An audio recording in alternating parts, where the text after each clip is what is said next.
Hi అండి. Welcome to Mic TV digital. నేను సతీష్ అట్ల. విద్య, ఉద్యోగం, కరెంట్ అఫైర్స్, ఇన్ఫర్మేషన్ ఇవన్నీ కూడా మన ఛానల్ ద్వారా ప్రతిరోజు తెలుసుకుంటూ ఉన్నాం కదా! సో, ఈరోజు మనం భారత రాజ్యాంగానికి సంబంధించినటువంటి ఇటీవల లోక్‌సభ ఏదైతే ఆమోదం తెలిపిందో, వాటికి సంబంధించినటువంటి శిక్షా స్మృతికి సంబంధించి సీఆర్‌పీసీ గాని, అట్లాగే ఐపీసీ గాని ఎవిడెన్స్ యాక్ట్‌కి సంబంధించి ఇటీవల లోక్‌సభ 3 యాక్ట్స్‌కి వాటికి సంబంధించి ఆమోదం తెలపడం జరిగింది. నేర శిక్షా స్మృతి బిల్లులకు సంబంధించి.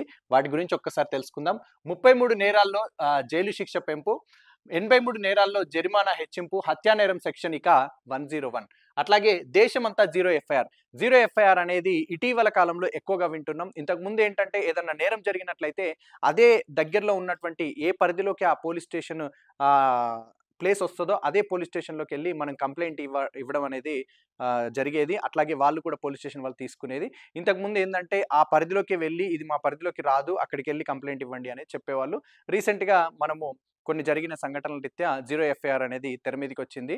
ఇక్కడ నేరం వేరే ఎక్కడో జరిగినా ఇప్పుడు ఫర్ ఎగ్జాంపుల్ ఆంధ్రప్రదేశ్‌లో నేరం జరిగిందనుకోండి. మనం ఇక్కడ హైదరాబాద్‌లో కూడా జీరో ఎఫ్ఐఆర్ అనేది చేయొచ్చు.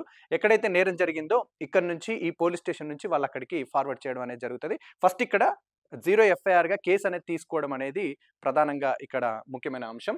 సో, ఇప్పుడది దేశమంతా కూడా జీరో ఎఫ్ఐఆర్. దేశంలో ఎక్కడ నేరం జరిగినా కూడా మనం ఎక్కడైనా గూడా ఏ పోలీస్ స్టేషన్‌కెళ్ళైనా గూడా ముందుగా ఎఫ్ఐఆర్ అనేది తీసుకోవడానికి అవకాశం ఉంది. ఇక మూక హింసకు మరణదండన, అట్లాగే నేర జాబితా నుంచి ఆత్మహత్య అనే యత్నం అనేది తొలగింపు. ఇంతకుముందు ఆహ్, ఆత్మహత్య చేసుకోవడానికి గూడా స్వేచ్ఛ లేదా అన్నట్లుగా ఆత్మహత్య చేసుకుంటే కూడా నేరంగా అరెస్ట్ చేసేవారు. వాళ్ళకి కౌన్సెలింగ్ జేసేవారు. ఇట్లా ఉండేది. ఇప్పుడది నేర జాబితా నుంచి ఆత్మహత్య యత్నం అనేది తొలగించడం జరిగింది. అట్లాగే సత్వర న్యాయానికి సమయ నిర్దేశం 3 నేర బిల్లులకు ఆమోదం తెలిపినటువంటి లోక్‌సభ. ఇక బ్రిటిష్ హయాం నుంచి అమల్లో ఉన్నటువంటి భారతీయ శిక్షా స్మృతి ఐపీసీ ఇండియన్ పీనల్ కోడ్, అట్లాగే నేర శిక్షా స్మృతి సిఆర్‌పిసి, అట్లాగే సాక్ష్యాధారాల చట్టం ఎవిడెన్స్ యాక్ట్ దీనికి సంబంధించి వాటి స్థానంలో కొత్తగా తీసుకొచ్చినటువంటి 3 నేర శిక్షా స్మృతి బిల్లులకు బుధవారం రోజు లోక్సభ ఆమోదం తెలపడం జరిగింది. ఇక పాత చట్టాల స్థానంలో కేంద్ర ప్రభుత్వం భారతీయ న్యాయ సంహిత బిఎన్ఎస్, అట్లాగే భారతీయ నాగరిక్ సురక్ష సంహిత బిఎన్ఎస్ఎస్, భారతీయ సాక్ష్య అధినియం బిఎస్ ఈ పేరుతో ఆ కొత్త బిల్లులను ఆహ్, లోక్‌సభలో ఆమోదం తెలపడం జరిగింది. ఈ పేర్లతో వాటిని తీసుకొచ్చారు. ఇక ఆహ్, ఈ 2 రోజులలో ఏదో ఒక రోజున వాటిని రాజ్యసభలో కేంద్ర ప్రభుత్వం ప్రవేశపెడతది. అక్కడ ఆమోదం పొంది రాష్ట్రపతి సంతకం అయితే అవి చట్టాలుగా మారతాయిక. కొత్త బిల్లుల్లో 33 నేరాలకు సంబంధించి జైలు శిక్ష పెంపునకు ప్రతిపాదించారు. సమగ్ర మార్పులు అని చెప్పేసేసి కేంద్ర హోంశాఖ మంత్రి అమిత్ షా తెలియజేయడం జరిగింది.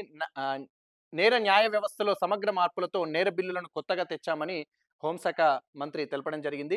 ఉగ్రవాదానికి స్పష్టమైన నిర్వచనము అని చెప్పి, రాజద్రోహం వంటి పదాలను తొలగించారని, అట్లాగే దేశానికి వ్యతిరేకంగా జరిగే దాడులను కూడా చేర్చామని చెప్పి ఇందులో వివరించడం జరిగింది. అట్లాగే భారతీయ భావనతో న్యాయ వ్యవస్థ ఉండేలా బిల్లులను తెచ్చామని, బానిసత్వ భావనల నుంచి విముక్తి కల్పించామని కూడా చెప్పడం జరిగింది. ఇక బిల్లులకు ఆమోదం సందర్భంగా లోక్‌సభలో వారు హోమ్ మినిస్టర్ మాట్లాడి తెలపడం జరిగింది ఇవి. ఇక తొలిసారిగా బిల్లులకు మానవ హంగులు, అట్లాగే గతంలో ఉన్న హర్ మెజెస్టీ, ఇంకా British kingdom, the crown, barrister, ruler వంటి పదాలు కూడా ఇక ఉండబోవని చెప్పి వారు తెలపడం జరిగింది. సామూహిక అంటే మూక హింసాకాండకు సంబంధించినటువంటి వాటి గురించి అవి పాల్పడితే మరణదండన విధించే సెక్షన్ కొత్త బిల్లులో ఉందని చెప్పి వారు తెలపడం జరిగింది. ఇక దీనికి సంబంధించి కొన్ని అంశాలు ఒక్కసారి చూసినట్లయితే పాత, కొత్త బిల్లులో ఎట్లా ఉన్నాయి, ఏంది అనేది ఒక్కసారి మనము చూద్దాము. పాత చట్టంలో అత్యాచారానికి సంబంధించి ఆహ్, 375 సెక్షన్ 375, సెక్షన్ 376 ఉండేది. అట్లాగే కొత్త బిల్లులో చూస్తే సెక్షన్ 63గా దీన్ని పేర్కొనడం అనేది జరిగింది. ఇక పాత చట్టంలో హత్యకు సంబంధించి 302 సెక్షన్‌కు 302 సెక్షన్ ఉండేది. ఇక కొత్త బిల్లులో దాన్ని 101 సెక్షన్‌గా పేర్కొనడం జరిగింది. అట్లాగే కిడ్నాప్‌కి సంబంధించి పాత చట్టంలో చూస్తే సెక్షన్ 359 ఉండేది. ఇప్పుడు కొత్త బిల్లులో దాన్ని 136 సెక్షన్‌గా మార్చడం జరిగింది. ఇక న్యాయ సంహిత బిల్లు దానికి సంబంధించి ఒక్కసారి అంశాలు ఇక్కడ చూద్దాం మనం.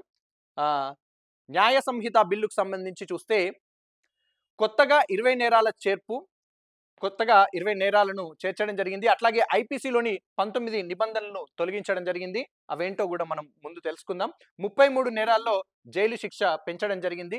ఇంకా ఎందుకంటే ఈ మధ్య కాలంలో ఎగ్జాంపుల్ చూసినట్లయితే టెక్నికల్‌గా సంబంధించినటువంటి టెక్నాలజీకి సంబంధించినటువంటివి గానీ, యాప్స్‌కి సంబంధించినవి గానీ, ఇంకా వేరే వేరే రకాలుగా కొన్ని సంఘటనలు జరిగిన దానికి తగ్గట్టుగా మార్పులు చేర్పులనేది చేసుకుంటూ వస్తున్నారు. ఆ పరంగా చూస్తే 33 నేరాల్లో జైలు శిక్ష పెంపు అనేది ఇక్కడ ఉంది. అట్లాగే 83 నేరాల్లో జరిమానా కూడా పెంచడం అనేది జరిగింది. అట్లాగే 23 నేరాల్లో తప్పనిసరిగా కనీస శిక్ష విధింపు. కొన్ని నేరాలలో 23 నేరాలలో తప్పనిసరిగా వీటిలలో కనీసం మినిమమ్ శిక్ష అనేది విధించాలి అన్నట్టుగా కూడా చేర్చడం జరిగింది. ఇక కొత్తగా 6 నేరాల్లో సమాజ సేవా శిక్ష దానికి సంబంధించి ఇట్లా చేర్చడం జరిగింది. ఇక చైల్డ్ అనే పదానికి నిర్వచనాన్ని కూడా ఇందులో పేర్కొన్నారు. ఇంకా జెండర్‌లో ట్రాన్స్‌జెండర్‌లను కూడా వాళ్ళను కూడా చేర్చడం జరిగింది. ఇంకా దస్త్రాలుగా ఎలక్ట్రానిక్, డిజిటల్ రికార్డులు. ఇంతకుముందు యాక్చువల్‌గా మనకేంటంటే ఈ ఎలక్ట్రానిక్ సంబంధించి, డిజిటల్‌కి సంబంధించి ఇట్లాంటివి ఉన్నట్లయ్యేదుంటే వాటిని కన్సిడర్ చేయడానికి అనేది అఫీషియల్‌గా మన రాజ్యాంగ పరంగా అనేది ఎంతవరకు అనేది ఆహ్, లేదు అన్నట్టు. సో, తీసుకున్నా కూడా వాటిని మనకు ఉన్న రాజ్యాంగ చట్టాల ప్రకారంగా ఇంతకుముందు ఏందంటే సాక్ష్యాధారాలననేది ప్రధానంగా తీసుకునేవారు. ఇప్పుడున్న వాటి ప్రకారంగా చూస్తే వీడియోలని చెప్పి, తర్వాత ఫోటోలని చెప్పి, ఆడియోలని చెప్పి ఇట్లాంటివన్నీ కూడా వింటూ ఉన్నాం, వస్తూ ఉన్నాయి. మళ్ళా వాటన్నిటికి సంబంధించి ఏంటంటే మార్ఫింగ్ అని చెప్పి అంటూ ఉంటారు. లేకపోతే మిమిక్రీ చేశారు అని చెప్పి అంటూ ఉంటారు. సో, ఆ పరంగా దానికి సంబంధించి గూడా వాటిని ఇక్కడ చేర్చడం జరిగింది. అంటే వాటిని ఆ వాయిస్ అనేది ఇప్పుడు ఫర్ ఎగ్జాంపుల్ నా వాయిస్ ఉంది. వేరే వాళ్ళు ఇమిటేట్ చేశారనుకోండి. అది కరెక్టా కాదా అని చెప్పేసేసి కోర్టు నుంచి ఆర్డర్ రాజ్యాంగ ప్రకారంగా హానరబుల్ కోర్ట్ గనక జడ్జి గనక ఆర్డర్ చేశారంటే వాటిని ల్యాబ్‌కు పంపించి ఆ వాయిస్ వారిదేనా కాదా అనేది ల్యాబ్ నుంచి కన్ఫర్మ్ చేస్తారు. అట్లాగే ఒకవేళ ఎవరైనా సిగ్నేచర్ గనక ఫోర్జరీ చేశారనుకోండి. ఆయన నిజంగా ఫోర్జరీ చేశారా లేరా అనే ప్రకారంగా కూడా అది ఫోర్జరీదా కాదా అనేది కూడా అట్లా నేరాన్ని ఫోర్జరీ సంతకం నిజమా కాదా అనేది కూడా తెలుసుకునే విధంగా ఉంటది. ఇట్లాంటివన్నీ చాలా ఉంటాయి. సో, అట్లా చరాస్తికి విస్తృత నిర్వచనం. ఇక మహిళలు, పిల్లలపై నేరాలకు కొత్త అధ్యాయం. అట్లాగే నేర ప్రయత్నం, ప్రేరణ, కుట్రకు ప్రత్యేక అధ్యాయం.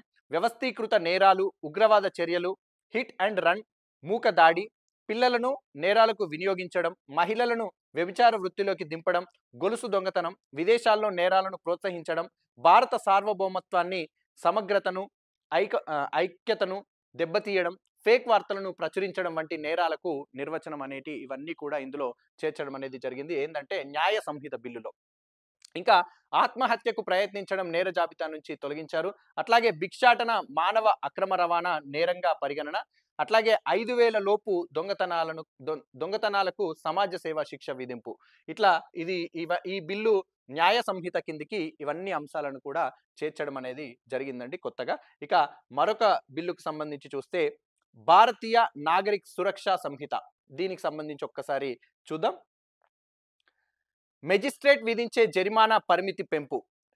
మెజిస్ట్రేట్ హానరబుల్ మెజిస్ట్రేట్ జడ్జి ఏదైతే జరిమానాను విధిస్తారో ఆ పరిమితిని అనేది పెంచడం జరిగింది. అట్లాగే నేరాంగీకార పరిధి విస్తరించడం జరిగింది. అట్లాగే గతంలో 19 నేరాలుండగా ప్రస్తుతం 10 ఏళ్ళు అంతకంటే అధిక శిక్షల కేసులన్నింటికి వర్తించే విధంగా చేర్చడం జరిగింది. ఇంకా కొత్త బిల్లులో అత్యాచారం కేసు చేర్చడం జరిగింది.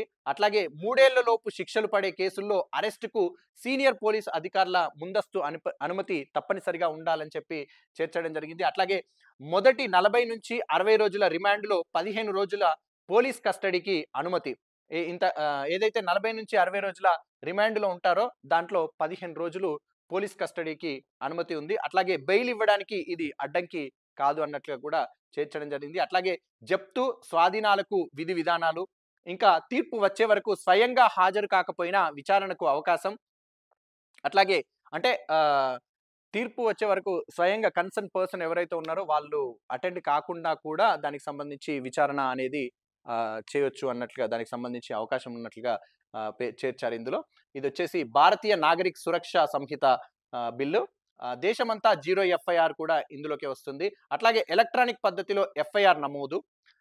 3 నుంచి 7 ఏళ్ల లోపు శిక్షలు పడే కేసుల్లో ప్రాథమిక విచారణకు అనుమతి. అట్లాగే దర్యాప్తులో ఫోరెన్సిక్ సహాయానికి అనుమతి. తీవ్రమైన నేరాల్లో డీఎస్పీ స్థాయి అధికారి దర్యాప్తు. ఇంకా బెయిలుకు అర్థము సరళీకరణ. మొదటి కేసు నిందితుల సత్వర బెయిలుకు అవకాశం.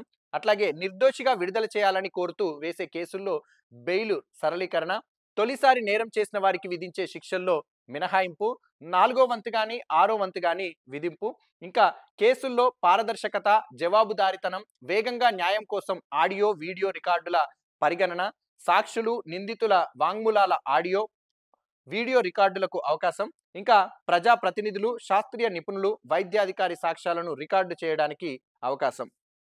ఇట్లా పెద్ద మొత్తంలో చాలా మార్పులు చేర్పులు అనేది దీంట్లో చేర్చడం జరిగింది. ఇక భారతీయ సాక్ష్య అధినియం దీనికి సంబంధించి చూస్తే కొత్త బిల్లులో 2 కొత్త సెక్షన్లు, 6 సబ్ సెక్షన్లను జోడించడం జరిగింది. అట్లాగే దస్త్రాల్లో ఎలక్ట్రానిక్ రికార్డులను కూడా జోడించారు. ఇంకా ఎలక్ట్రానిక్ పద్ధతిలో సాక్ష్యం సేకరణకు అనుమతించారు. అట్లాగే సాక్ష్యానికి నిర్వచనం, ఎలక్ట్రానిక్ సాక్ష్యాల స్టోరేజీ, కస్టడీ, ప్రసారం వంటి అంశాల సమర్థ నిర్వహణ, సెకండరీ సాక్ష్యం నోటిమాటగా, లిఖితపూర్వకంగా సేకరణ, అట్లాగే న్యాయపరంగా ఆమోదించేలా, విలువ ఉండేలా, ఎన్ఫోర్స్ చేసేలా ఎలక్ట్రానిక్ డిజిటల్ రికార్డుల నిర్వహణ, ఇంకా భార్యాభర్తల కేసుల్లో కాంపిటెంట్ సాక్ష్యం సేకరణ, అట్లాగే వలస పాలక పదబంధాల తొలగింపు, భాష ఆధునికీకరణ, లింగ సున్నితత్వానికి గౌరవం. ఇవన్నీ కూడా 3 బిల్లులకు సంబంధించి భారతీయ న్యాయ సంహిత 2023, భారతీయ నాగరిక్ సురక్ష సంహిత 2023, భారతీయ సాక్ష్య బిల్ 2023 వీటికి సంబంధించి ఇవి 3 బిల్లులు అనేది చేర్చడం జరిగిందని ఐపీసీ, సిఆర్పిసి అట్లాగే ఎవిడెన్స్ యాక్ట్ స్థానంలో ఈ 3 నేర శిక్షా స్మృతి బిల్లులను లోక్సభ ఆమోదం తెలపడం అనేది జరిగింది. అట్లాగే ఈ 2 రోజులలో రాజ్యసభకు వీటిని పంపించడం జరుగుతుంది. ఆ తర్వాత ఫైనల్గా మనకు హానరబుల్ ప్రెసిడెంట్ ఆఫ్ ఇండియా వారు సంతకం చేసిన తర్వాత ఇవి అమల్లోకి రావడం అనేది జరుగుతుంది.